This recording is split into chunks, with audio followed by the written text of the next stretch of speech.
there has been very little official clarification on the Deferred Resignation Program affecting federal employees. Instead, rumors and guessing have filled the void. In this episode, we try to help you out with showing you what the official guidelines and changes have been. We're going to talk about some of the comments that came from the last video, and we're going to talk about who should and shouldn't be considering this offer that's on the table. Welcome. I'm Ed Smith, President of Valor Wealth Partners, where we're dedicated to educating federal employees on your complex and often underutilized benefits. We're going to continue the conversation today about the Deferred Resignation Program. But first, I want to say a big thank you to everybody that's watched the last video and the comments that you made. 98% of them were extremely positive and helpful to other federal employees as we're all trying to figure this out. Now, I want to say that if you haven't watched that video first, please go back and check that out because there's some good points that I'm not going to talk about again this one. We're really going to try to focus on the updates since last week and really try to be able to affect what's going to be going on.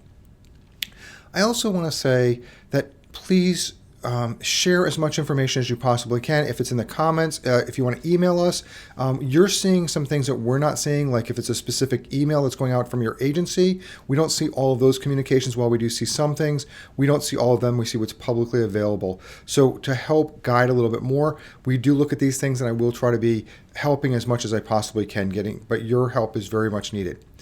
Try to take it a little bit easy on your HR and your leaders. There was some comments that were a little bit tough on them. Remember, they got this email right when you got this email. Some people believe that HR should know this. Yes, they should, but unfortunately, they're not being told. So don't blame them that if they don't have that information. So we're trying to get this together. So just try to be nice. Let's try to be able to be helpful to everybody, and versus pointing fingers and blaming that, why aren't you telling me what you need to be able to do? Because we're all trying to figure this out. Now, there is some opinions that are out there, and we're going to try to get through the best we can, but we're trying to be using facts and using the documents that are available to decipher what's really happening. And we're going to do our part to really help guide you. Now, there's some legal stuff that we're not going to be able to get through. We're financial planners, so we're not on the legal side. So our job is normally taking your federal benefits and looking at how it affects your life.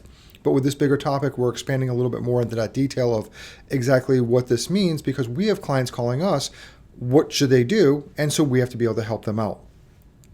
I really wish that we could help everybody, but unfortunately, this is the best medium that we have found to help people, is to get as much clarification and information that's out there. With very specific questions, we can't answer some of those because some of the guidelines and regulations that we fall under, we can't answer some of those. So I'm sorry if a comment comes up and we can't answer that or I don't reply. I am reading every comment. I went through this morning before I recorded this video, and I read every comment to make sure that I was getting a good grasp of what we have to be giving, the information that you were asking for, just in case I missed one of them. If it was a reply to another comment, I want to make sure I got all of those in. So let's dive into what we're able to look at on these different updates and how we can be able to help you as you're starting to just figure out what you should be doing in the next couple of days. Just as a real quick thing, we will be posting one more video either in the evening on Wednesday or early Thursday morning, just as the last bit of updates that are coming out and what we know. So in case you're holding off to hit that resign and you really want to be able to do this, you're getting the best information and try to get some good analysis of what's going on. But this will probably be the bulk of it unless something really big comes out in the next couple of days. So I want to go over those two specific promises. Again, this is probably the only thing I'm going to talk about from the last video. Is the first one is you will retain your pay and benefits. There's a little bit better clarification on that. And you will be exempted from any return to office requirements. Basically, again, return to office, not no work. So those are the two promises that are made. So I really just wanted to clarify that because that's our guideline that we're looking at this. But we are going to see some really good changes to some of the different things that have happened. Now, OPM did the FAQs or frequently asked questions. They posted it at some point on the 28th. On the 30th, they updated it again. Then on sometime over the weekend, they updated it one more time. So we're going to look at some of the changes that have happened to that and see what is going on and what we want to look at. We're going to first talk about the significant changes to original OPM facts, and then we're going to look at the additions to original OPM facts. All right, there are two documents that you can be able to download below if you want to be able to take a look at them. We're going to go through them a little bit quickly so to save some time, but they're in detail. The numbers are the number in order of the questions. I know they're not numbered on the website. I numbered them so I knew where they were going to be. So you can say, well, here's number 1 or here's number 20. You can say 20 is probably near the end. Okay, and so you can figure out where they are. You can also see that they've shifted the order of some of this based off of what the priorities that they want to be able to look at and how they want to be able to talk about these different things. They had 4 significant changes, and they have 7 new additions. So let's start with the significant changes, and then we'll go to those additions. All right. So as you can see in this pretty little piece that we created, the first question, which was caught in the comments, a lot of people did notice this, that they changed the second part of the answer. They took that in separate cases determined by your agency you are not expected to work, which is really nice that they clarified, and they said that no, you're not expected to work at my government job. Again, a little bit changed that they changed in the verbiage of the question. Not a big deal. And so I like that they did this. I really wish that it was more of you were not expected to work after 2 weeks or after 4 weeks. And they gave a very specific guidance of what that was. Now, I did check this morning, and the letter that came out from a memorandum from the acting director of OPM is still online. It's still public knowledge. So to my opinion, that is still the guidance that agency is taking of how to implement it, which still says that you have to be there through transition. And we'll talk about that a little bit when we get to comments a little bit more. So while I like the clarification, I think there's still going to be a lot of people that are going to be expected to work because of just the lack of people that they need. Okay. The next question, which is question number 3, if I become eligible for normal early retirement shortly after September 30th, will I be permitted to accept deferred resignation without harming my retirement benefits? Okay, now this one was changed with a lot more clarity, which I really like, but they changed the verbiage to be something that was very unique. And I'll let you go through and read the specific answers on this. But one of the things that I noted is that the first question said, if I become eligible, and the other one, I am scheduled to retire. And those are 2 completely different things. And what I want to say is that if you plan to retire in November, but you're eligible now, what does that mean? It means you're probably going to be retired in September.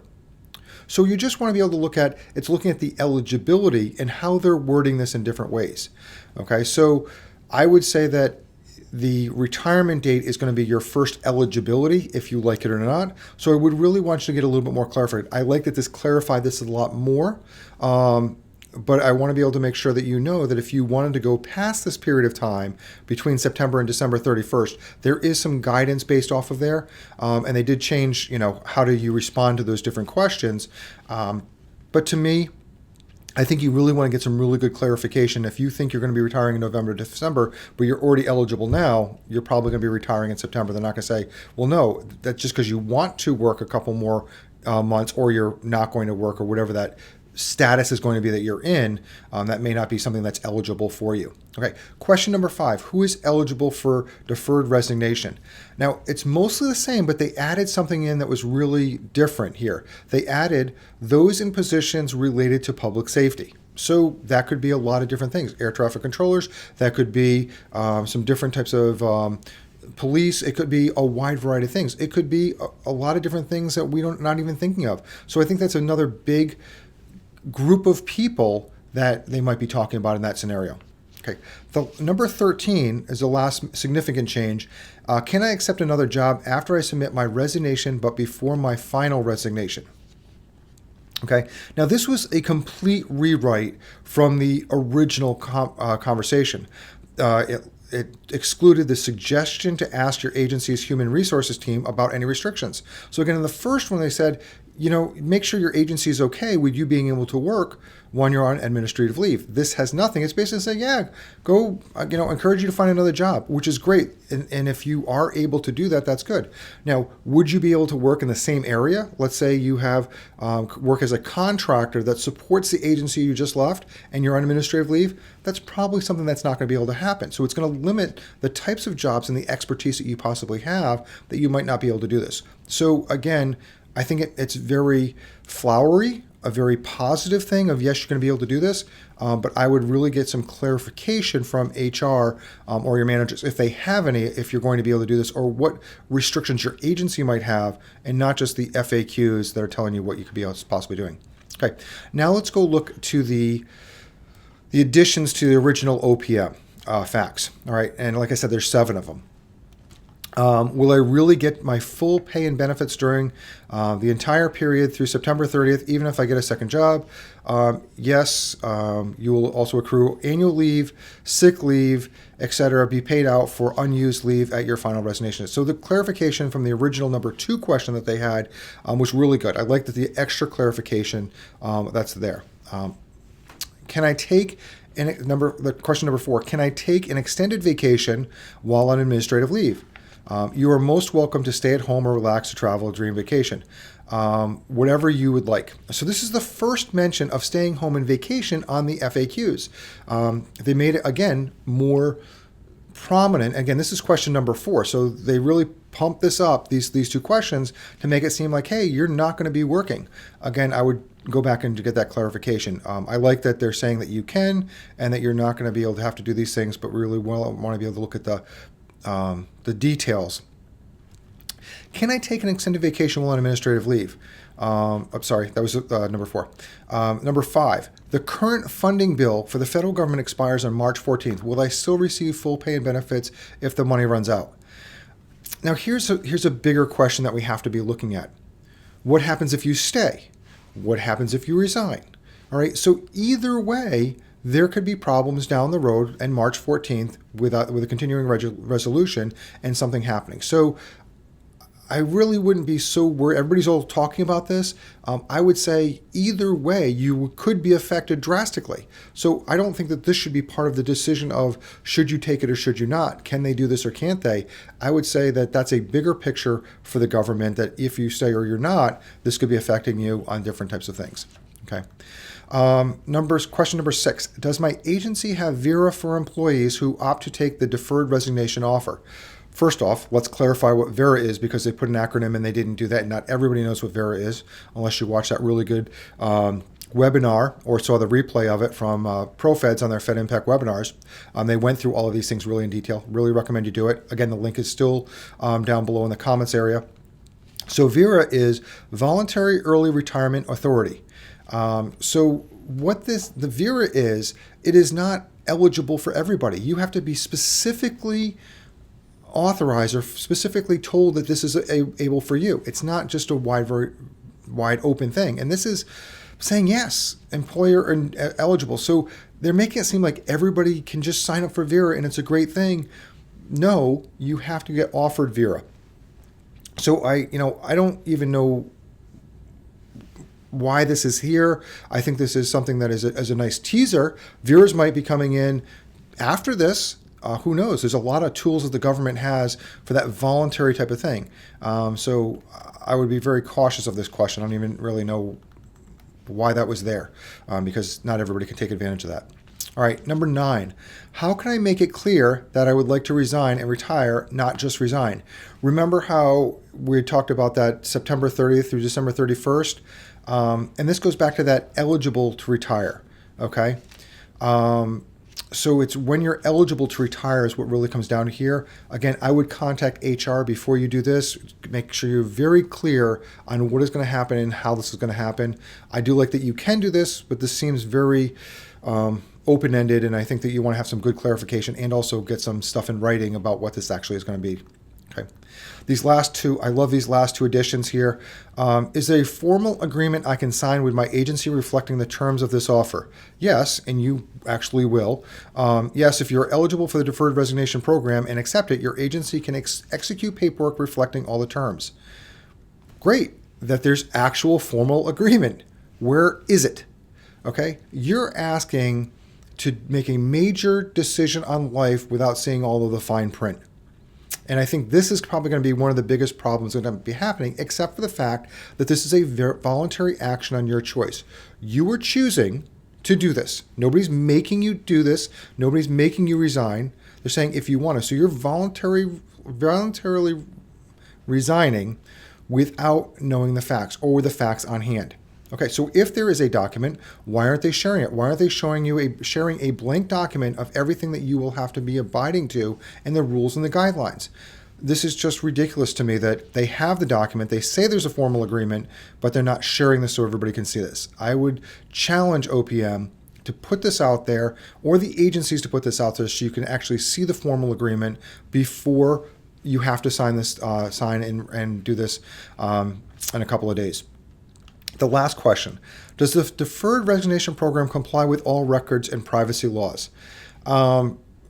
Of course, they're going to have to follow the regulations and laws, or they should be, but I'm sure they'll also have a lot of legal challenges to why and how this program came out. So this was nice, a warm, comfortable blanket type of a comment that really put some stuff out there. But at the end of the day, it really doesn't add a lot to what you need to be able to do or the different types of things that are going to be affecting you, because it really just, yes, they're going to have to follow different rules. Okay. Now that we've gotten through all that, let's get to some of the comments from the last video. There was a lot of comments. Again, thank you for everybody that was supportive, and thank you for everybody that was trying to help other people on there. I love it when a community can come together and support each other. There's just so much things that we're trying to do right now. It's hard for me to be able to spend time going back and answer the comments, so I'm going to try to do them in bulk into bigger sections here. Okay. As I talked about, that we're under significant regulations, so we really can't answer a lot of those very specific questions that have been asked. I apologize, we just can't do it, but I would suggest you get some guidance to be able to help you do that. Okay. The first big topic is the legality of this actions. I saw one comment, it was actually in quotes, facts aren't binding, or FAQs aren't binding. And I think this is very important, I don't know, I'm not an attorney. I don't know how legally binding this is. I don't know, if you can hold them accountable for the FAQs. I know that the FAQs have changed 3 times. If you do like a copy of the original one, we do have that in the comment section, so you can download that for your records. I would also say occasionally download the FAQs so they have exactly when you made your decision or when you hit resign. Those are the FAQs at that point. All right, and then you might have a little bit more legal standing if there's ever a problem down the road. I would assume, and I would have you assume, that everything is legal. I'm not saying it is. I'm saying go on the notion that it is, because if you make an action, it's going to be followed up because you're doing this voluntarily. So again, I don't know, but don't guess that it's not going to be and it's going to be rescinded. So if you resign, you're not going to really be bound by it. If you hit resign, you're going to be bound by that and follow that rule, not a hypothetical, well, maybe I won't have to follow that because I didn't have that information. The legal action that came from Twitter was that, yes, they did have to, they were not found guilty of anything, and people did have to follow that through. They resigned that the way they did it was, there was no fault on Twitter. So again, I would say keep it as legal, that it is legal. The continuing resolution and not having the money, again, we talked about this earlier. This is a really big topic that was there. Again, just go back to what happens if you stay? What happens if you resign? Either way, we have that continuing resolution in March 14th, and I would just say that we're going to have a big challenge coming up of what's going to happen. Are you going to be working that you're not going to get paid? Are you going to be resigning and not getting paid? Again, where is this coming from? Again, there's a lot bigger questions that we don't have answers from. Unfortunately, there's just not answers to be had on these different types of scenarios. There's a lot of questions about the transition and my comments about transitioning and the number of people that are going to take the offer. Now, from initial assessments, there was guessing that there's going to be about a 10% of the federal workforce, about 200,000 people, that were going to take this offer. We have no idea. I think in some agencies it will be greater than 10%, and I think in some agencies it will be a lot less than 10%. And that's even the people that are eligible, because of all of those exclusions of who can't take it. It's going to be interesting to see where that is. If you have maybe one person out of 100 that is leaving, yes, it's very easy to move those duties to somebody else. The organization or the other people in the team could absorb those duties. If you have 30 people out of 100 taking that offer, then I would say that the organization, one, are they going to be able to transition those duties, and will people have to stay because they're going to be short-staffed? There's a good possibility that they're saying, well, we need to transition, or it's going to take a longer period of transition because there's a lot more duties or things you have, and we need people to stay to do this work. Eventually, they're going to be gone. But can they have those people at a period of time? Yes, I know how transitions work, but it's easy when it's a one person or very small people. It's not so easy when it's a larger group. So I think that's what you have to be able to look at. If a lot of your coworkers are taking this resign offer, I don't know if you're going to be able to leave because they might say, as an agency level, because the agency is the one that controls the budget, agency is the one that makes the decision if you transition or when you transition, they're going to make the decisions, not OPM, on what's going to happen there. So again, it's not as easy as knowing what a transition is and that this happens every day. I get that, but it's really going to be dependent on what your capacity or what the agency capacity is just to get the job done that they're required to be able to do. What is coming next? I don't know, but I can tell you this isn't the end. After you hit resign or you don't hit resign, there's going to be something else that happens. There might be a VERA, there might be a VSEP, there might be a RIF. Who knows what's going to happen? And if you don't know what those terms are, definitely go and watch the video that ProFeds did for their Fed Impact webinars. Really good. Link to it down below. They did a really good description of high level, not only what they are, but unique scenarios of what people could be able to do that. So again, I really like the information that is coming from all different sources of credible places, and I really like ProFeds. Okay. So what's coming next? Again, we don't know, but I want you to be looking and saying, use the current information that you have, the facts, not the opinion, not what somebody is saying, but what you can read and what you can use. Get this in writing if you're going to be looking at doing something. Hopefully you can get that formal agreement. That's going to be something good. If you take the resignation or not, it could be a bad decision or it could be a good decision. We don't have an opinion of what is best for you because everybody is different. Everybody's in a unique situation. The clients that we are talking to, we've known them for years. We know what's going on, and we're able to help them based off of what their life expectancy, or life expectations are. If they're going to be traveling, if they're going to be taking another job, what they're going to be doing, and so we can say, does this matter or does this not? We've had a lot of conversations, sometimes multiple times a day, almost every day, with some of the people that are affected that we work with. So just really try to figure out how this affects you, because there's going to be changes that happen down the road. And again, I just want to reiterate this. Supervisors and HRs don't have all of the answers because they're not getting the answers. So try to be nice to them, try to be helpful to them, share information to them. They are, I'm sure, doing their best to get the information to you, and they're also trying to make a decision for themselves. Should they take this off or should they not? All right. So now let's go into the next thing, which is really scenarios when you should consider resigning, and then I'm going to talk about when you should not consider resigning. Okay. So the first scenario is when you should. You're working from home and you either refuse or can't come back to the office. And again, excuse me, when I say this, there's no malice here. There's no, I'm challenging you. Some people live hours away. Some people have medical conditions or other things that are going to allow them to come back to the office. Other people just say, I don't want to come back to the office. That's perfectly fine. There's going to probably be more limited virtual jobs in the future. There's still going to be plenty of them. We use them here at the company, but that doesn't mean there's going to be a lot of them. A lot of companies are pulling their people back, both in the corporate world and obviously in government. Okay, so I would say that if you're not going to, or you don't want to go back to the office, or you can't go back to the office, this might be something really good to give you some time to extend that, because that was one of the biggest promises that we talked about, is that you're not going to be forced back to the office.